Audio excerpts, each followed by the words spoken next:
Friends, welcome again in the part second.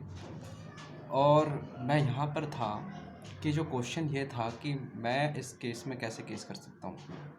तो मैंने उनको बताया as per 190C of CRPC where there is no specific person is defined और required to file a complaint as informant. ठीक है, तो हमने सिर्फ मजिस्ट्रेट को ये इन्फॉर्म किया कि आपके दायरे में एक अपराध घटित हुआ है जिसका आप कॉग्निजेंस लें, और अगर ऑफेंस हुआ है तो वो लेगा, उसकी डिस्क्रिशन नहीं होगी। लिखा है वहाँ पे डिस्क्रिशन, मगर अगर ऑफेंस हुआ है तो वो लेगा। तो इसको हमने CPC से भी रिलेट कर दिया, क्योंकि बहुत लंबी चीज़ें आप समझोगे नहीं, छोड़ो।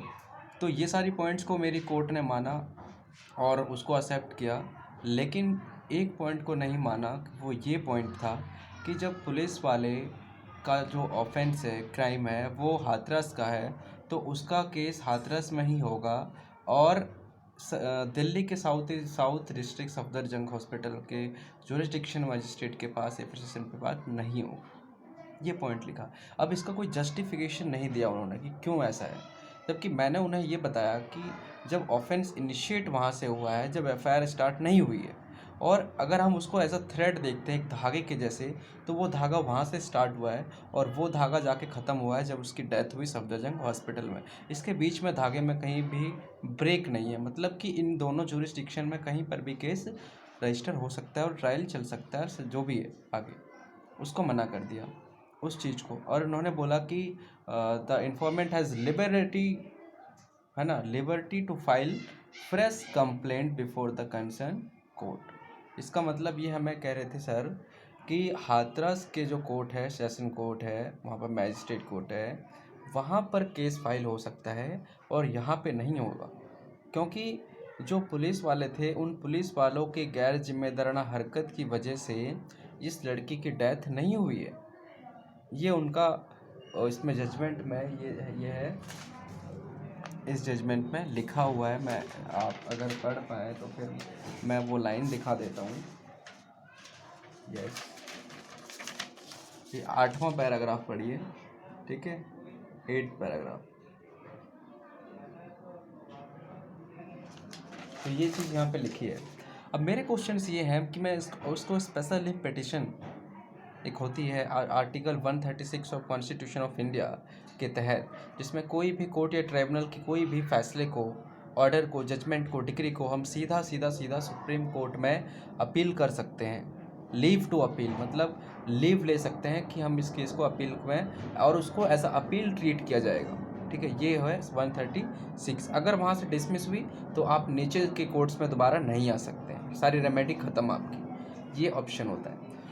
तो क्या मुझे भी, मैं तैयार तो कर लिए फाइल, बस मैं आप लोगों का ओपिनियन ले रहा हूँ कि क्या ये सही क्वेश्चन नहीं है कि सुप्रीम कोर्ट के सामने 5 क्वेश्चन जो मैं लिखूँगा। पहला ये कि कौन क्रिमिनल केस में FIR रजिस्टर करवा सकता है या केस कर सकता है। नंबर 2 कि क्या अगर ऑफेंस A प्लेस पे हुआ है, उसका कंसेक्वेंसेस, परिणाम B प्लेस पे हुआ है, तो क्या B प्लेस पे केस रजिस्टर नहीं हो सकता है? वहाँ के कोर्ट के पास पावर है कि नहीं है? इस तरह का जजमेंट आज तक सुप्रीम कोर्ट में कभी नहीं आया है सेक्शन 179 ऑफ CRPC के तहत। नंबर 2। नंबर 3 जो मेरा क्वेश्चन है सुप्रीम कोर्ट के सामने, कि क्या ऐसे सरकारी ऑफिसर्स को सिर्फ टेम्परेरी सस्पेंड कर देना, क्या इस ये काफ़ी है उस उनके द्वारा किए गए अपराध के लिए? उन पे क्यों क्रिमिनल एक्शंस, क्रिमिनल ऑफेंसेस क्यों नहीं उस पर लगने चाहिए? ये क्वेश्चन है। ये 3-4 क्वेश्चन है सुप्रीम कोर्ट के आगे मैं रखूँगा इस पिटीशन में, कि ऐसा क्यों होता है। अब देखते होंगे कि हर बारी, क्योंकि मैटर्स कुछ ही हाईलाइटेड होते हैं, और जब हाईलाइटेड होते हैं तो ये सारी बातें पता निकल के आ ही जाती है रिपोर्ट में, इन्वेस्टिगेशन में, कि पुलिस की कहीं ना कहीं बहुत ही लंबे लेवल पर गैर जिम्मेदाराना हरकत पाई जाती है। तो क्यों इन पे नहीं सजा होता? हर बार यही होता है। अगर ये होने लगे तो जो 2013 के जो रूल्स हैं, जजमेंट्स, अमेंडमेंट हैं, उन सबको माना जाए तो ऑफेंस रेप के कम हो सकते हैं। ठीक है फ्रेंड्स, तो थैंक यू। आप लोग अपना ओपिनियन दें कि मैं सुप्रीम कोर्ट जा रहा हूँ तो ये डिसीजन सही है कि नहीं। क्या आपको भी लगता है कि इसका एक जजमेंट अच्छे से रूल्स रेगुलेशन आने चाहिए कि क्यों सरकारी ऑफिसर जब कोई क्राइम करता है तो उन पे सिर्फ सस्पेंड कर देना is not enough. Thank you friends, will come again on before you. Thanks.